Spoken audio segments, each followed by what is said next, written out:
Hey everybody, welcome to week 6, back on the couch. It's probably going to be a shorter episode this week. I usually spend my weekends just kind of thinking about what we'll talk about. Like I said, I shoot these on Mondays. We had a rough weekend though. As you know from listening to him snore for the first 5 weeks of the podcast, we had a dog. He's a 14-year-old beagle named Leroy. And 14 years is a good long time for a beagle.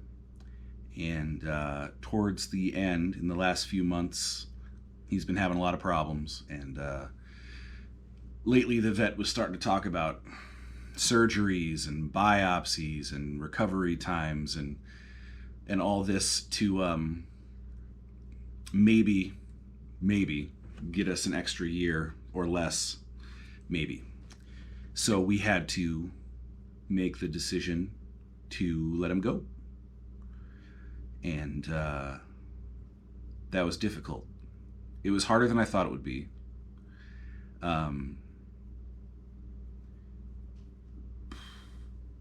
14 years is a long time. It was the entirety of our marriage. We got him a month after we got married. It was all of Oliver's life, and it was tough. Tori, my wife, she's, what do you call it, well-adjusted and healthy and normal and good, so she was able to cry about it and talk about it and get it out, which is good. I myself have a time-honored way of dealing with this stuff, which is I mash it down. Deep, deep, deep down where only the whiskey goes. And I've been doing that my whole life. Just mash it down. And I have anxiety and depression and a short temper and I grind my teeth. But other than that, everything's going great. The system works. So that's what I was doing. I was going to just mash it down and be here to comfort the people I love. And that didn't work for two reasons. One, saying goodbye to the little dude bothered me more than I thought it would. It is the first time I've really lost a pet. I've never really lost anyone, like any people or anything. Been very fortunate.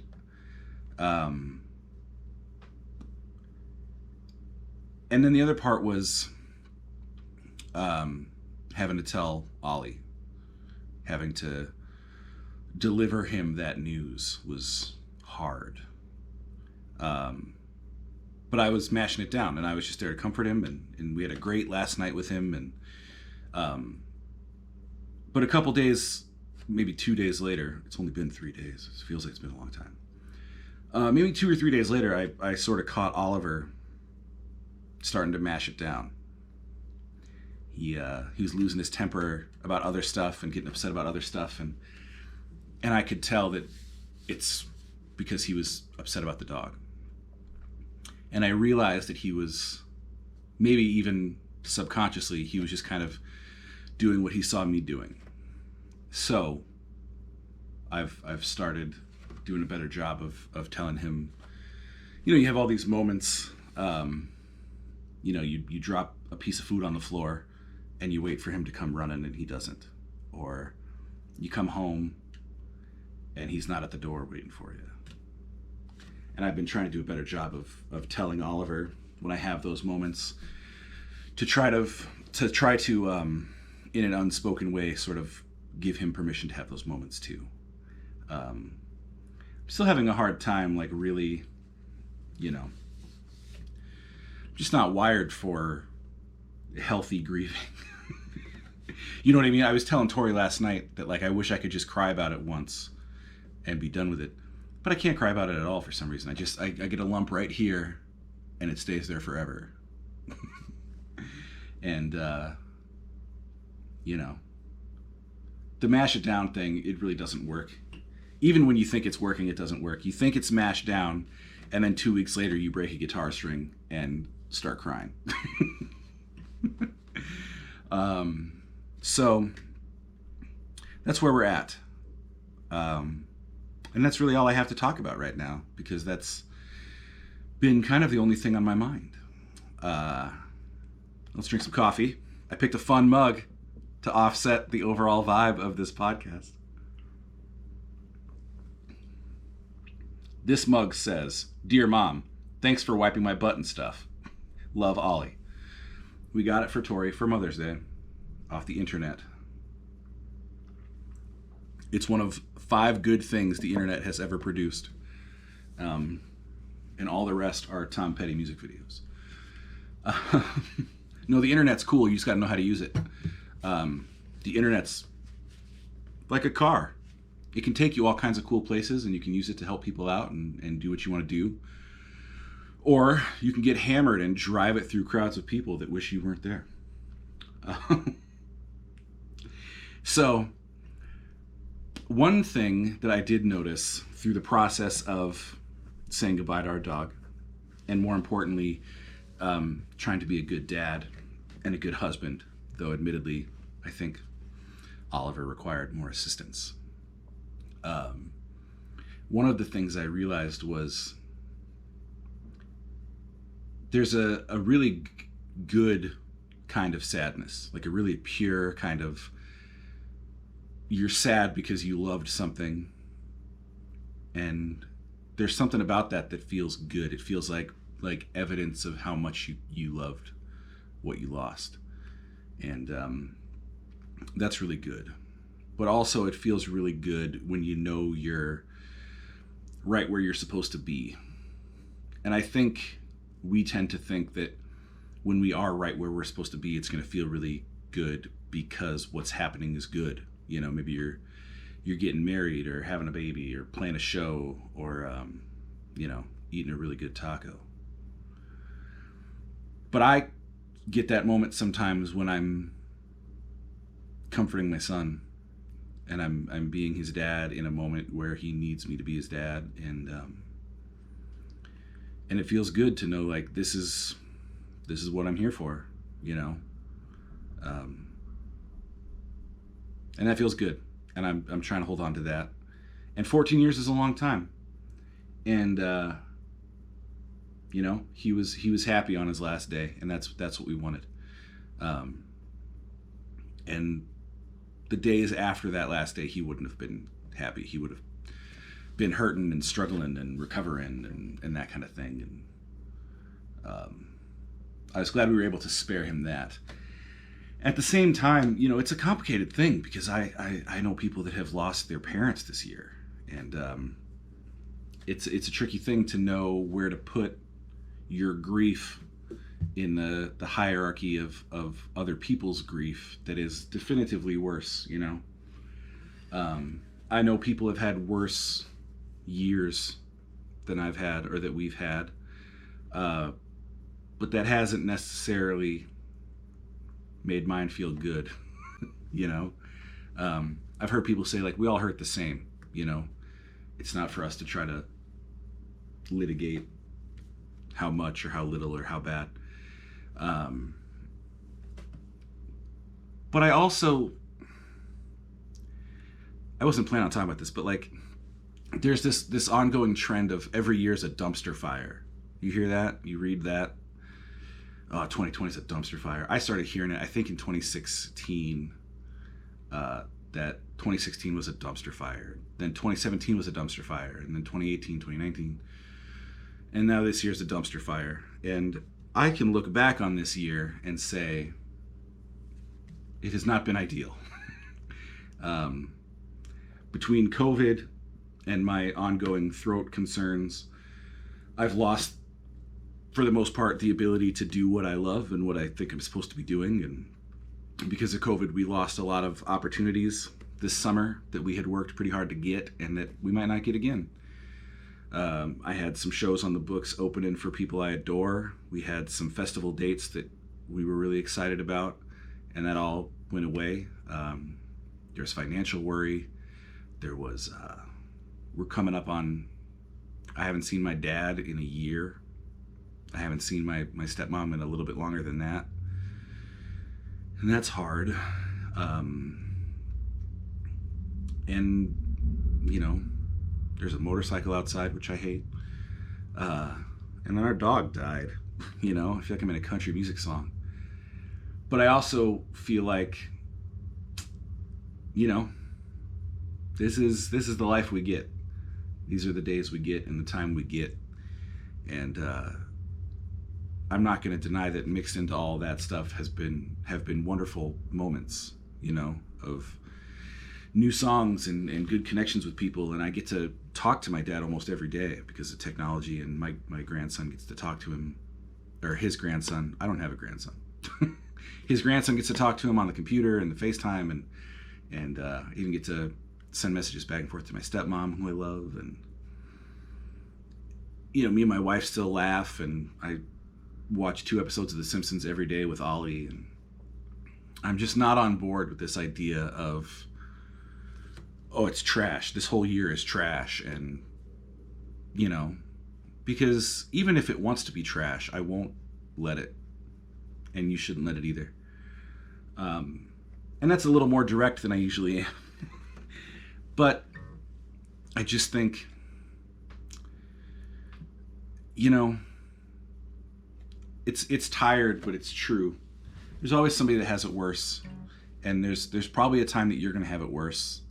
And, you know, I was reading, of all things, I was reading a comic called Redneck that I just love. It's about vampires in Texas. It's great. But there's a scene where the dad is talking to his son, and he says, you know, pain, I'm paraphrasing, but he says, you know, pain's going to come. And when it comes, it won't care if you were happy the day before. So you might as well be happy until it gets here. And I like that, and I've tried to hold on to that. So I'm not going to do that, you know, COVID, my career, my dog, 2020 is a dumpster fire. I'm not going to do that. I'm going to say that 2020 is one of the years that I get to miraculously be on this planet somehow. And hell or high water, I'm gonna get something good out of it. And I hope you do too. Let's try to play a song.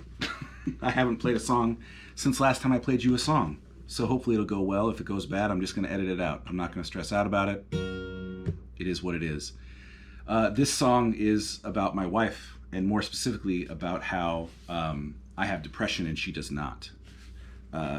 Sometimes the Packers get her down, but she bounces back pretty quick.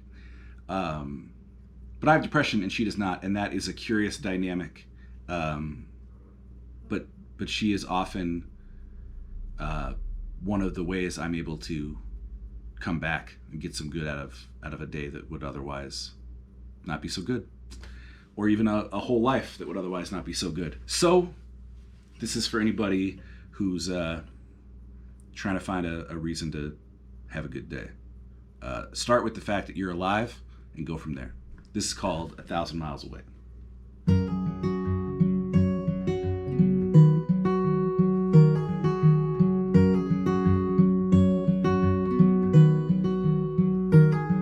You were lying on the beaches, you were soaking in the sun, you were far from all your worries, the hurry of the work week and the city's rush.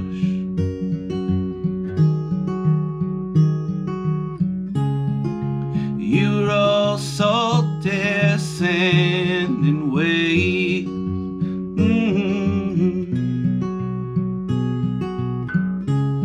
I was 1,000 miles away.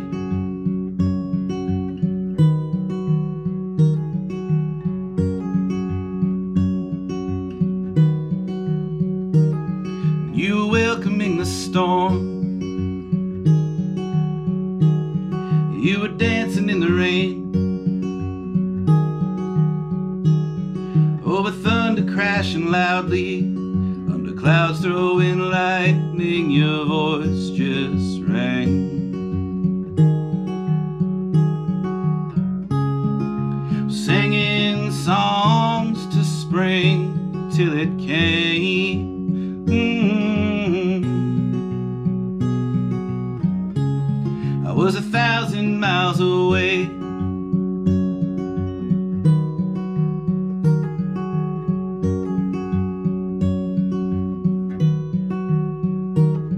And I was lost in the headlines,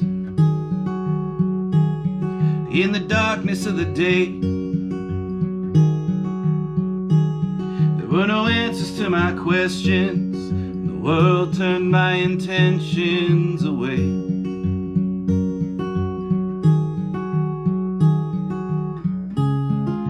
But I heard your voice through the empty space, calling my name. From 1,000 miles away.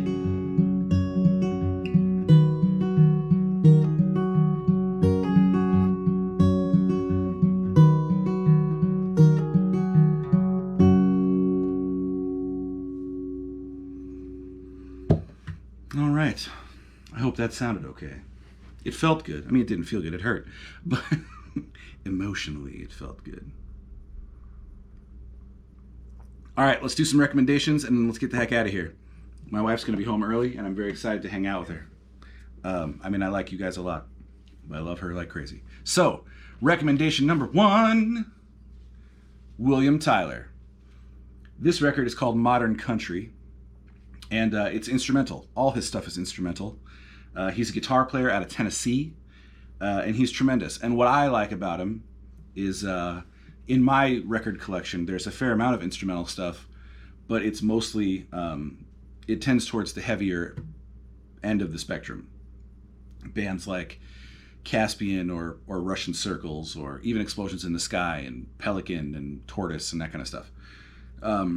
Whereas this guy is quite a bit more Americana-esque, and you hear acoustic guitars and that kind of thing, and kind of from the Leo Kottke school, but also not afraid to get kind of weird. So check out Highway Anxiety by William Tyler.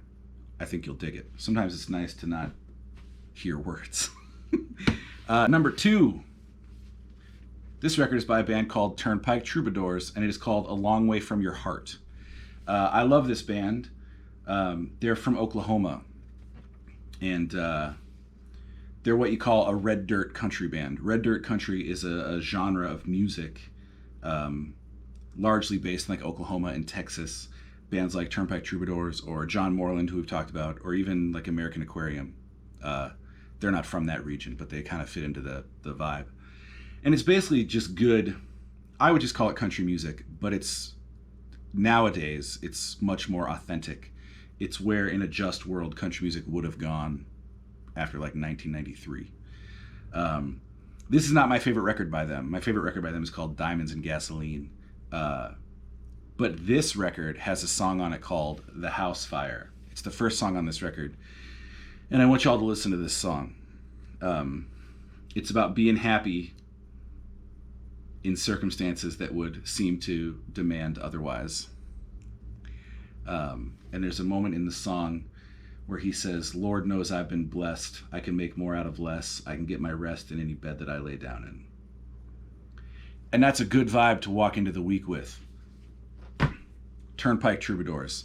As for books, this book is called I Want to Be Well, and it's written by Miguel Chen, who's the bass player for a punk band called Teenage Bottle Rocket. And he's also a yoga instructor and a meditator and that kind of thing. And this book is phenomenal. My wife found out about it, and I just mentioned, oh, that sounds really cool. And then a couple weeks, it came in the mail, and she just handed it to me, and because she's amazing. And this book is cool, and it's notable because it has, whether or not a lesson is worth learning is not always as important as whether or not it's spoken in your language. You know, obviously, if you go to a country where you don't speak the language, you're going to have a hard time teaching people stuff or learning stuff. But in the same way, if you're not, a lot of this kind of stuff about mindfulness and being present and connected and stuff is taught by people I don't have a lot in common with, you know, hippies or Buddhists or what have you. So here comes the bass player for a punk band speaking my language, and it's great. I'm only halfway through it, but I can already tell you should read this book. And at the end of every chapter, he's got a practical tip, like a meditation you can do or a yoga pose or whatever. And it's really helpful. And the chapters are short too, which I like. It sounds like a dumb thing to say. It makes me feel like I'm not very smart when I say, oh, like short chapters. I like a lot of pictures. I like when you open it and stuff pops up. But it's true because, you're doing things throughout the day and you don't always have a half hour to sit down and read, but it's nice when you can read a chapter in 5 minutes and get something from it and take it into your day. And I've gotten a lot out of that. So I hope you check it out. I also saw or listened to a podcast called the Broken Record Podcast. And on this specific episode, Malcolm Gladwell interviews Rick Rubin talking about making Tom Petty's Wildflowers. And the fabled second disc, Wildflowers, was supposed to be a double LP, and a whole record worth of music got cut because the record label said it had to. Because record labels always make cool decisions like that.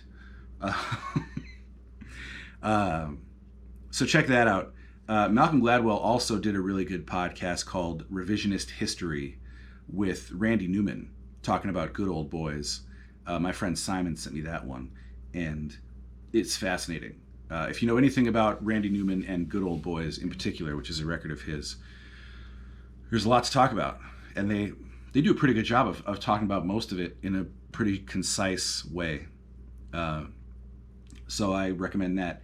And henceforth, if you look below in the description of this podcast or video or vlog or whatever you want to call it, there will be links to all this stuff. My stepmom said you should put links people can just click on, and I was like, that's a really good idea. And I'm constantly trying to improve the stuff. People are being very generous with creative types right now and the stuff they're putting out, but I don't want to use that as an excuse to put out stuff that I wouldn't put out otherwise. So I'm doing my best to make sure the poster looked good and the book looks good and the music sounds good and the podcast is good, and making sure it's stuff I can be proud of a couple years from now still. So there's links below to all that stuff. Check it out. I hope you enjoy it. And all my information is down there too, so we don't have to keep talking about it. And yeah, I hope you guys had a good week. I'm doing my best to never say that I didn't, because in a week that I might want to call bad, what happened? I got to live. I got to love my wife and my son. I got to eat some good food and play some guitar and drink some coffee. So,